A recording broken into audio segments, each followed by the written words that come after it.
తెలంగాణలో అవిశ్వాస తీర్మానాల పర్వం కొనసాగుతోంది. ఇవాళ భువనగిరి మున్సిపల్ అవిశ్వాస తీర్మానంపై సమావేశం నిర్వహించారు. Bhuvanagiri BRS municipal chairperson Ennaboina Anjaneyulu, vice chairman Chintala కృష్ణయ్యపై పెట్టిన అవిశ్వాసంపై నేడు మున్సిపల్ కార్యాలయం ఆవరణలో ఓటింగ్ నిర్వహించనున్నారు.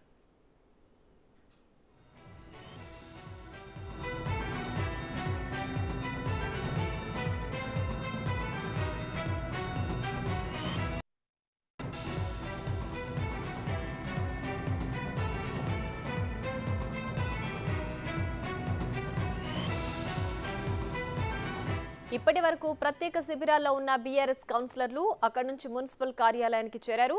అవిశ్వాసానికి ముందే చైర్మన్, వైస్ చైర్మన్ రాజీనామా చేయడంతో భువనగిరి మున్సిపాలిటీ రాజకీయాలు రసవత్తరంగా సాగాయి.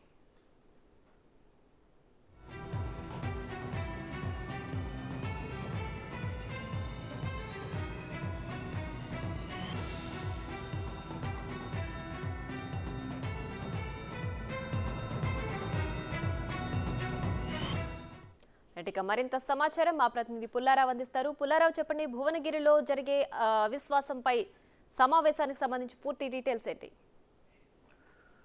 ప్రియా, యాదాద్రి భువనగిరి జిల్లా భువనగిరి మున్సిపాలిటీకి సంబంధించేసి ఈ రోజు అవిశ్వాస ప్రక్రియ అనేది కొనసాగుతూ ఉండడం జరిగింది.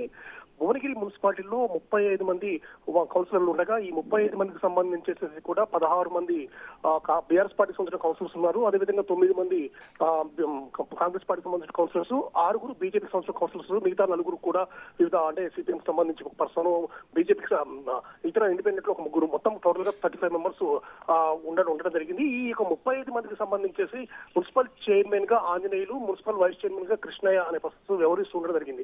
అయితే మున్సిపల్ చైర్మన్ గా ఉన్నటువంటి ఆంజనేయులు మీద మొదటి నుండి కూడా బీఆర్ఎస్ పార్టీకి సంబంధించి అంటే సొంత పార్టీకి సంబంధించినటువంటి కౌన్సిలర్స్ కూడా చాలా వ్యతిరేకతను కనబరుస్తూ ఉండడం జరిగింది. అప్పుడు మా ఎమ్మెల్యేగా ఉన్నటువంటి శైలశేఖర్ రెడ్డి ఈ యొక్క మున్సిపాలిటీలో ఉన్న తలెత్తినటువంటి వివాదాలు మొత్తం కూడా దగ్గర నుండి సర్దుబాటు చేసేసి ఎవరికి కూడా ఎలాంటి ఇబ్బంది లేకుండా చేసినటువంటి పరిస్థితి ఉంది.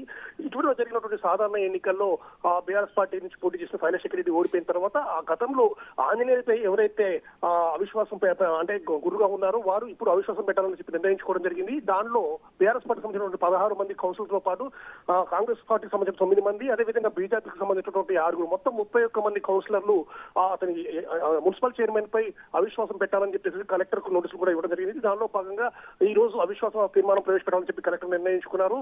అదేవిధంగా ఈ రోజు అవిశ్వాస తీర్మానం ఉందని చెప్పి గత 2 రోజుల క్రితము మున్సిపల్ చైర్మన్ గా ఉన్నటువంటి ఆంజనేయులు, వైస్ చైర్మన్ గా ఉన్నటువంటి కృష్ణయ్య ఇద్దరు కూడా తమ యొక్క పదవులకు రాజీనామా చేసిన సందర్భం అవుతుంది. కాకపోతే మున్సిపాలిటీని తమ చేతుల్లోనే ఉంచుకోవాలని చెప్పేసి మాజీ ఎమ్మెల్యే శైలశేఖర్ రెడ్డి మాత్రం ప్రయత్నాలు కొనసాగిస్తున్నారు. ఈ విధంగా ఎవరైతే ఆంజనేయులకు వ్యతిరేకంగా 16 మంది బీఆర్ఎస్ పార్టీ కౌన్సిలర్స్ ఎవరుతున్నారో వారందరినీ కూడా క్యాంపుకు తీసుకెళ్లేసేసి క్యాంపులో బీఆర్ఎస్ పార్టీకి సంబంధించిన పర్సన్ ని చైర్మన్ గా ఉండాలని చెప్పేసి క్యాంపు రాజకీయాలు కూడా చేసిన పరిస్థితి తలెత్తింది. కాకపోతే వీరు చేసినటువంటి ఆంజనేయులు, కృష్ణయ్య చేసిన రాజీనామాలు మాత్రం ఇప్పటి వరకు కూడా ఆమోదం పొందలేదు. ఈ విధంగా క్యాంపు నుండి డైరెక్ట్ గా ఎవరైతే బయటకు వెళ్లారో మున్సిపాలిటీకి సంబంధించి బీఆర్ఎస్ పార్టీ కౌన్సిలర్లు అవిశ్వాసం పెట్టారో వారందరూ కూడా ఈ రోజు మళ్ళీ మున్సిపాలిటీకి చేరుకోవడం జరిగింది. మొత్తంగా అంటే 24 మంది సభ్యులు ఉంటేనే ఇక అవిశ్వాస తీర్మానం పెట్టడానికి అవకాశం ఉండడం జరిగింది. ఇక దీనికి సంబంధించి ఆర్టీఓగా ఉన్నటువంటి పర్సన్ ఆల్రెడీ 35 మంది కౌన్సిలర్స్ తో పాటు ఎక్స్ అఫీషియల్ సభ్యుడికి కూడా తనకు సంబంధించి అల్టిమేటం జారీ చేయడం జరిగింది. ఈ రోజు అవిశ్వాస తీర్మానం ఉంది కాబట్టి తప్పనిసరిగా రావాల్సిందని చెప్పేసి కూడా నోటీసులు ఇచ్చిన సందర్భం అయితే ఉంది. 24 మంది సభ్యులు ఉంటేనే అవిశ్వాసం పెట్టడానికి అవకాశం ఉంది కాబట్టి అందరూ కూడా వస్తారా ఉదయం వేచి చూడడం జరిగింది. కాకపోతే వెళ్ళినటువంటి క్యాంపుకు వెళ్ళినటువంటి ఆ యొక్క కౌన్సిలర్స్ రావడం జరిగింది. అదేవిధంగా కాంగ్రెస్ పార్టీ, అదేవిధంగా బీజేపీ, ఇతర సభ్యులు కూడా హాజరయ్యారు. మొత్తానికి ఈ రోజు ఈ యొక్క అవిశ్వాస తీర్మానానికి మాత్రము చైర్మన్ గా ఉన్నటువంటి ఆంజనేయులు, అదేవిధంగా వైస్ చైర్మన్ గా ఉన్నటువంటి కృష్ణయ్య మాత్రము హాజరు కాలేదు. మొత్తంగా ప్రెజెంట్ గా మాత్రము మున్సిపల్ కార్యాలయంలో మాత్రం ఈ అవిశ్వాస తీర్మానంపై మాత్రం చర్చ కొనసాగుతూ ఉండడం జరిగింది. Right Pullarao, thanks for the updates.